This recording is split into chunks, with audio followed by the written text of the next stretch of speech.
পরে দেখানো হয় একজন তান্ত্রিককে। তার কাছে কিছু মানুষ টাকা পায়, কিন্তু সে টাকা না দিতে পারার কারণে সেই মানুষগুলো তার পেটে চাকু মেরে সেখান থেকে চলে যায়। তখন হঠাৎ চাঞ্চিসা সেখানে চলে আসে এবং তাকে বাঁচানোর বিনিময়ে চাঞ্চিসার হয়ে কাজ করতে বলে। অন্যদিকে হানচে তার জাদু শক্তি কাঠ দিয়ে তার সাথে থাকা ভূতদের জন্য খাবার তৈরি করে দেয় এবং তাদের সবাইকে মন মতো উপহারও দেয়। সবাই উপহার পেয়ে অনেক হাসি খুশি সময় কাটাতে থাকে। হানচে দূর থেকে দাঁড়িয়ে সব দেখছে। তখন হানচের কাছে মিস লু আসে এবং তার বাসায় নতুন ভাড়াটিয়া এসেছে থাকতে সেটা বলে সে পরে সবার সাথে খাবার টেবিলে খাবার খাওয়ার জন্য চলে যায়। মিস লু এর পুরো পরিবার আগুনে পুড়ে মারা যায়। মিস লু তার আগুনে পুড়ে যাওয়া ছোট ভাই, তার ছেলে এবং তার নাতি তারা সবাই আগুনে পুড়ে মারা যায়। তাই সে তাদের সাথে থাকার জন্য হানচে এর সাথে এইখানেই থেকে যায়। কিন্তু তার ছোট ভাই মারা যাওয়ার পরেও তার সাথে কখনো দেখা করতে আসে নাই। সে সবসময় তার ছোট ভাইয়ের জন্য অপেক্ষা করে। খাওয়া শেষে যখন হানচে নিজের ঘরের দিকে যায়, পথে তার সাথে নতুন ভাড়াটিয়ার সাথে দেখা হয়। সে তাকে ছাদে সবার সাথে খাবারে আসার কথা জিজ্ঞেস করে। মহিলা তাকে বলে সে অসুস্থ আর তার মেয়ে বোবা আর কানে শুনে না, তাই সে চায় না তাদের জন্য কারোর অসুবিধা হোক, তাই সে সেখানে যায় নাই। কথায় কথায় মহিলা তাকে বলে, তুমি তো দেব রাজকুমার, তুমি কি আমার মেয়েকে এবং আমাকে ঠিক করে দিতে পারবে? তখন হানচে তাকে বলে, আমি কোনো রাজকুমার নই, আমি সাধারণ মানুষ। এটা বলে সে ঘরে চলে যায়। ঘরে গিয়ে হানচে কিছু পুরাতন খবরের কাগজ দেখে আর মনে করতে থাকে বড় একটি বাড়ি আগুনে পুড়ে যাচ্ছে। পরে সকালের দৃশ্য দেখানো হয়। তার কাছে তার সেই পুলিশ বন্ধুটা আসে এবং তার জন্য কিছু খবর নিয়ে আসে।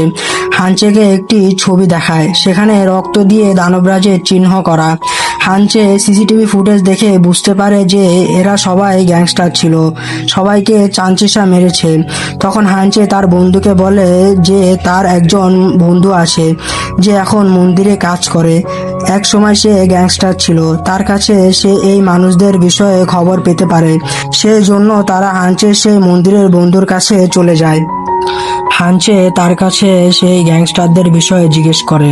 তখন তার বন্ধু বলে, আমার অন্য মন্দিরের একটা বন্ধুর থেকে জানতে পারি যে হেলুন হল গ্যাংকে সরকার থেকে কাজ করার জন্য 100 কোটি টাকা দেওয়া হয়েছিল। লিউকনফো গ্যাং এর হেলুন হল গ্যাং এর মধ্যে একটা শর্ত হয়েছিল, হেলুন হল গ্যাং সরকার থেকে কাজ পাওয়ার পরে সেই কাজ লিউকনফো গ্যাংকে করতে দিবে। পরে হেলুন হল গ্যাং লিউকনফো গ্যাংকে কথা মতো কাজ দেয়, কিন্তু তাদের কোনো টাকা দেয় না। হেলুন হল গ্যাং সব টাকা নিজেই খেয়ে ফেলে। তখন হানচে তার বন্ধুকে বলে লিউকনফো গ্যাং অনেক নিষ্ঠুর। তখন হানচে তার বন্ধুকে বলে লিউকনফো গ্যাং অতীতে তার সাথে কি করেছিল। অতীতে তারা হানচেকে ড্রাগসের নেশা ধরায় এবং তাকে টাকা ঋণ করতে বাধ্য করে।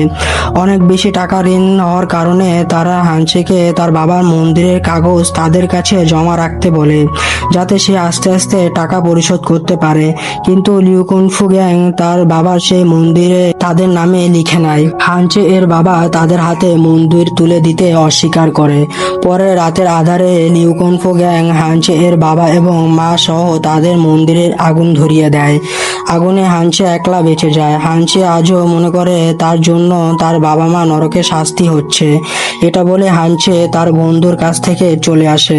অন্যদিকে মিস্টার লিউকে দেখানো হয়, সে চাঞ্চিসার সাথে দেখা করতে একটি নির্জন জায়গায় যায়। সেখানে মিস্টার লিউ চাঞ্চিসাকে দেখে অনেক ভয় পায়। সে তার সাথে পরের বার থেকে কাজ করতে চায় না। এটা বলে মিস্টার লিউ তাকে টাকা দিয়ে সেখান থেকে চলে যায়। পরে চাঞ্চিসা মিস্টার টেনচা এর সাথে দেখা করতে একটি বারে চলে যায়, টেনচা এর সাথে কথা বলতে। মূলত টেনচাই ওই মানুষগুলোকে চাঞ্চিসার মাধ্যমে মেরেছে।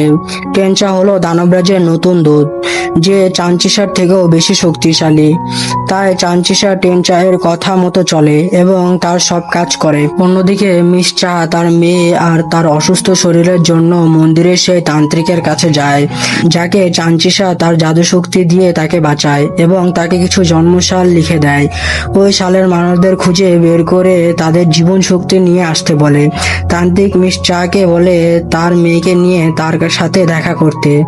তার কথা মতো মিস চা তার মেয়েকে তার কাছে নিয়ে যায়। পরে তান্ত্রিক মিস চাকে বলে তার মেয়ের ভাগ্য খারাপ, তার জন্য তার মেয়ে বোবা এবং তার শরীর সবসময় খারাপ থাকে।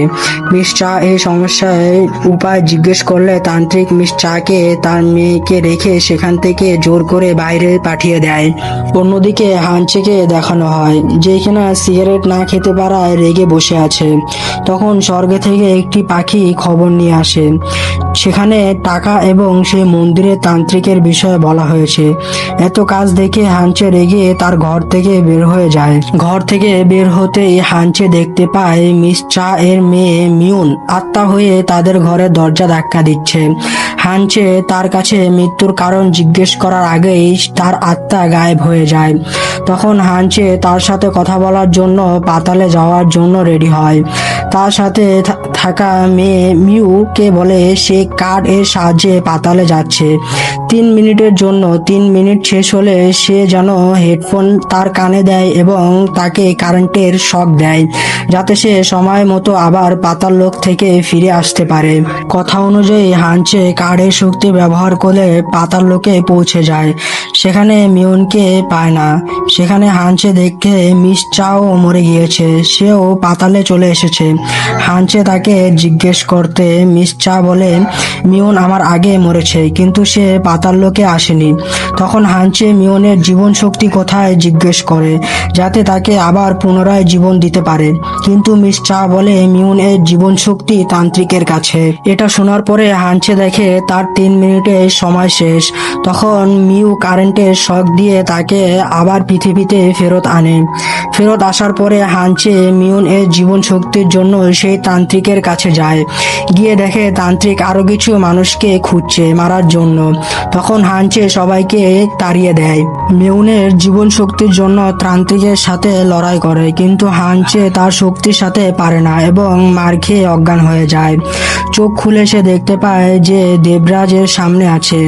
দেবরাজ তাকে বলে তুই একজন তান্ত্রিকের সাথে লড়াই করতে পারিস না, এত দুর্বল কেন তুই? তখন হানচে বলে আমার কাছে ওর সাথে লড়াই করার জন্য ভালো কোনো হাতিয়ার নেই। তখন দেবরাজ তাকে বলে যত ভালো হাতিয়ার তত বেশি যন্ত্রণা। তখন হানচে বলে আজ পর্যন্ত কোনো যন্ত্রণাকে ভয় পাই নাই, আজকেও পাবো না। এটা শোনার পরে দেবরাজ তাকে নতুন একটা শক্তির কার্ড তাকে দেয়। তখন হানচের আবার জ্ঞান ফিরে আসে। তারপরে হানচে সেই নতুন কার্ডটি তান্ত্রিকের মাথায় লাগিয়ে দেয়। পরে সেই কার্ড থেকে হানচে লম্বা একটি জাদুর লাঠি পায়, যেটা দিয়ে হানচে সে তান্ত্রিককে সহজে মেরে ফেলে। হানচে মিউন এর শরীরের সাথে সাথে আরো কিছু মানুষের মরা শরীর পায়, যাদেরকে চাঞ্চিসা জন্মসাল অনুযায়ী মারতে বলেছে। হানচে সেখান থেকে মিউনের জীবন শক্তি এনে মিউনকে দিয়ে দেয় এবং মিউনকে বলে যাও তোমার মায়ের সাথে গিয়ে দেখা করো। তখন মিউন চলে যায়। এখানে ড্রামাটির এপিসোড শেষ হয়।